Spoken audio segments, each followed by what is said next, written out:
Le fait de devenir parent peut faire partie des moments les plus importants d'une vie. Seulement, de nombreux facteurs, physiques et sociaux, entrent en jeu. En particulier pour les célébrités, qui peuvent subir une pression d'autant plus grande à cause de leur notoriété. À tel point que certains songent à faire l'impasse sur ce cap. Si est par exemple le cas de Kev Adams. Celui qui fut un jeune humoriste de talent il y a quelques années, probablement l'un des préférés des jeunes à cette époque, a pris de l'âge. Aujourd'hui artiste accompli, du haut de ses 31 ans, il se livre sans langue de bois sur le sujet.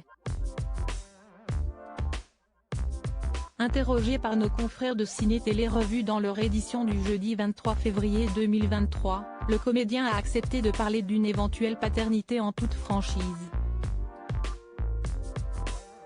Et le moins que l'on puisse dire, si est que ça ne l'emballe pas vraiment. Je ne suis pas prêt pour me lancer là-dedans, confie-t-il. Mais si est vrai qu'il y a une pression sociale et familiale.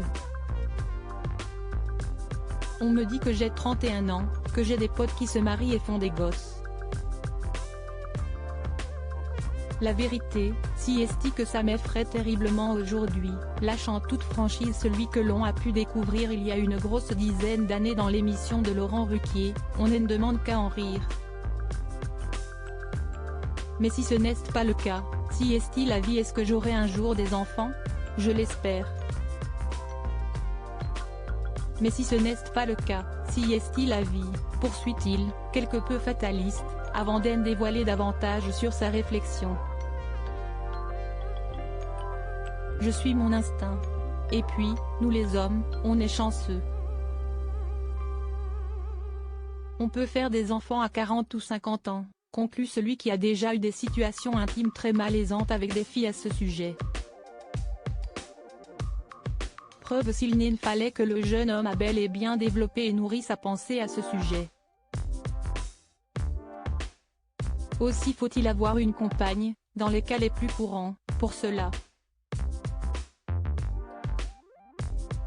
Celui qui est l'ex de Capucine Anna Aveïris Mittenard serait ainsi célibataire et n'a pas de copine connue à ce jour actuellement, du moins publiquement. Il peut cependant se consoler avec ses nombreux projets professionnels, puisqu'il a élaboré un nouveau spectacle intitulé Miroir et figure parmi le casting d'une nouvelle série sur TF1. Reste maintenant à voir de quoi l'avenir sera fait pour lui.